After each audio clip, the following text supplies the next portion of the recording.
So before I start this video, let me just say this. Everything in this video is allegedly. No one has been charged with anything yet. No one has been convicted. So these are accusations and everything is based off allegedly. I just had to put that out there. But let's get into it. Now, if you don't know, this is Dan Wooten. He is a British UK tabloid journalist who is very right-wing, very anti-woke, and he has been an extreme antagonizer for Meghan and Harry and a lot of other public figures. He has been accused of cash for sexual images, for a catfishing scandal, and even the more extreme cases has been rape. Now, this news has been breaking over the past few days. It originally broke from Byline News, and then there was another article that came out from The Guardian. Byline is speaking about how they have an extensive amount of evidence from the past 3 years. They've been investigating Dan Wooten and the person who he's supposed to be using as a disguise to get men's photos, who has been targeting people who he has worked with in the past. Bear with me.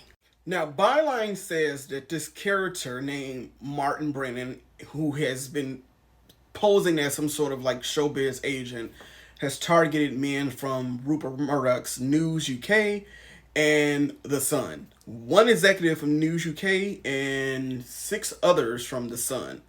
He has been offering men, Martin Brennan, monies for sexual photos and videos.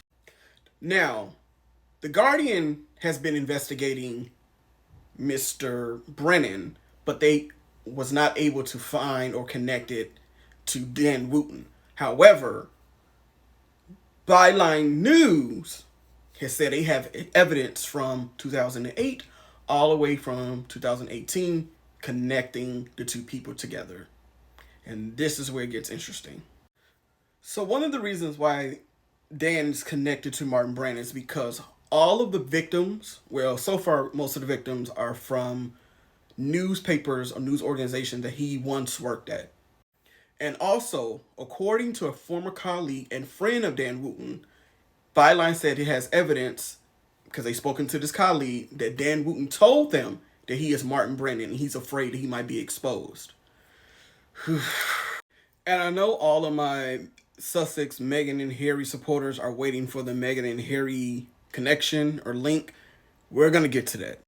Because as I've learned doing this type of content is that one thing that the British press is good at is having distractions in their back pocket.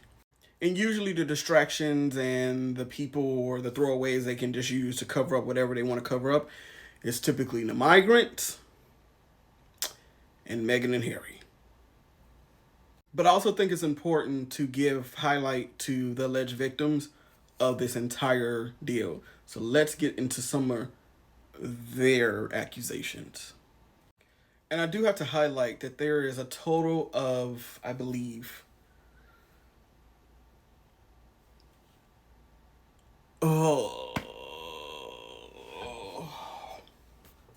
sorry guys, this is literally like moving parts. The second part of the Byline investigation just came out. I got a whatever the thing that falls on your phone, the headline on my phone, and I'm looking at my laptop. Okay, let me finish this video. Like, everything is happening in real time as I'm recording. So I had to quickly glance through the second part of this investigation from Byline. There's a lot of victims. There's bullying accusations now. Sorry. Guys. Oh, this is going to be a long few weeks. So there is a total of 7 victims right now from the Martin Brennan thing. 1 executive and 6 staff members. One of the victims was married and had children, and that victim says that he was offered $10,000 for like pictures and poses for private work. And he felt like it was blackmail and entrapment. And I have a point for that. But let's finish this. A second victim was offered $30,000 in return for sexually compromising pictures. But this victim found there was a pattern with this Martin Brennan because they all worked with Wooten. The thing about this case, and it makes it so fascinating, is that The Guardian, this journalist right here, has been looking into Martin Brennan for several years. They still was not able to find a connection with Dan Wooten, but By News was able to find a connection between Dan Wooten. And of course, he has a response to all these accusations. We're going to look at a little bit of that now. As you probably don't know, hopefully you don't know, because you're not insane enough to pay attention to the cesspit of social media, these past few days I have been the target of a smear campaign by nefarious players with an axe to grind.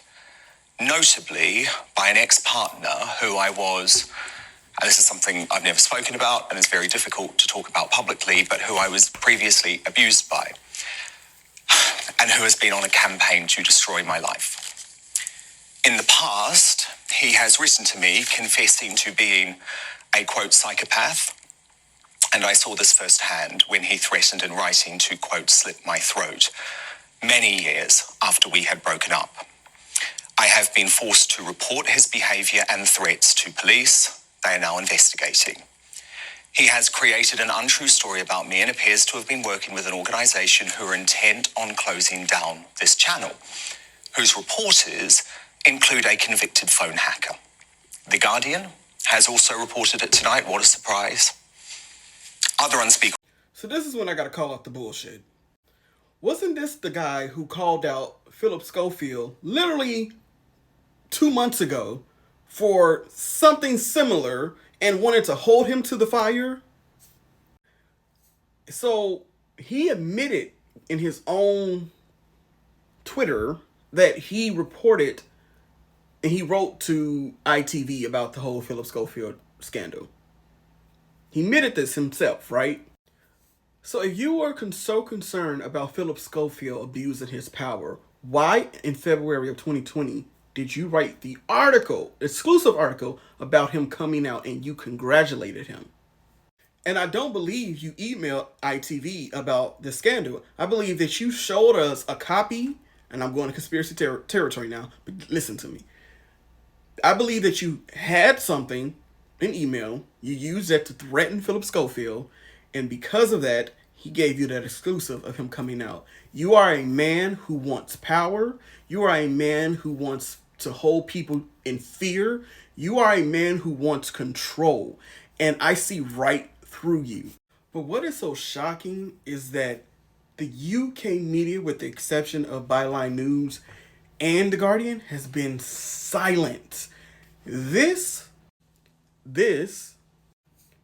and of course this, and this have been the only type of headlines that the rest of the remainder of the UK press has spoken about this entire issue. They have been silent. I mean, like mute. No response. No trying to figure out trying to get trying to like give highlight to the alleged victims. Nothing. But you know who they have been talking about? Take a wild guess. Of course. Of course. And it took Prince Harry's good friend, Nacho Forgetta, to come out and call out this ridiculous rumor that was started by nothing. And it was started coincidentally right when all of Dan Wooten stuff started to come ahead. And then once that ended, they moved on to this stupid rumor.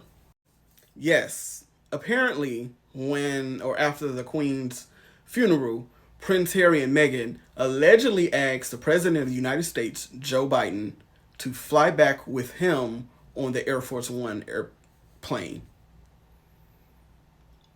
But that's all a lie, and I'm about to show you why that's a lie. Because when the President of the United States and the First Lady were leaving to go back to the U.S., Meghan and Harry was attending a private funeral for the Queen. But they're not going to tell you that because this is what they're doing. They're distracting all of this. They should be reporting this scandal, but they're using Meghan and Harry, per usual, as a distraction. As a distraction against what's really important and what really should be talked about right now. And Harry was right when he said this, and I want to examine this after we listen to this clip. Chapter 74.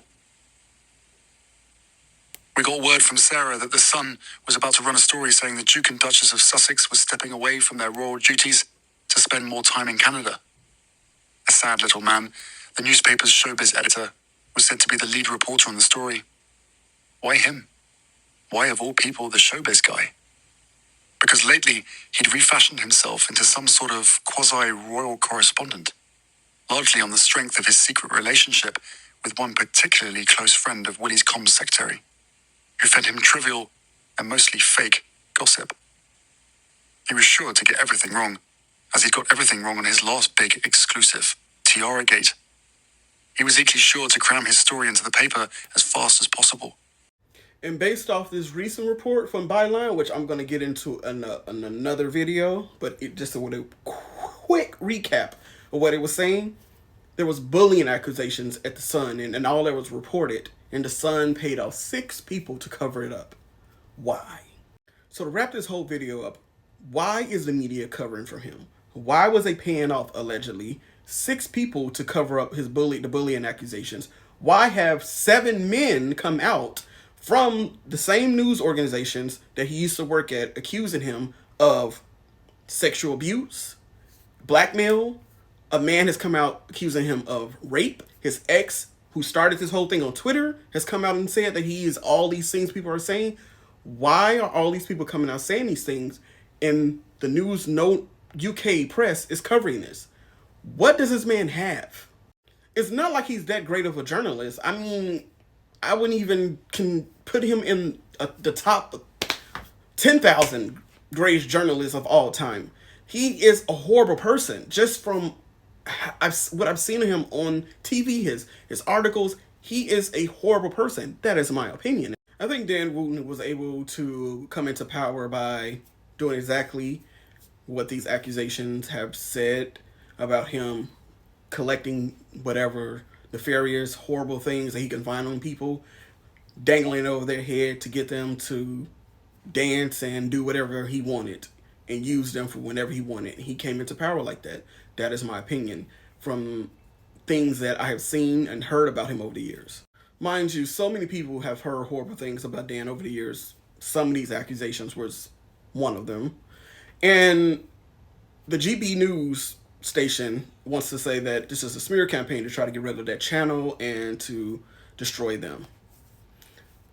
The GB News has only been around for 2 years. These investigations have been going on for 3. And if an investigation is going on for 3 years and you're trying to tell me there's nothing there, this means, and this what this tells me is that this is bigger than what we even can fathom right now. This means to tell me that there's a lot of covering up and a lot of people who's trying to save their own asses. And if we don't keep this in the media atmosphere, it will go away. So guys, make sure you spread this video around. Make sure you spread all these videos of people who's talking about this. Make sure you share this, because I'm telling you now, they're going to do whatever they can to distract and cover this up. I guarantee you.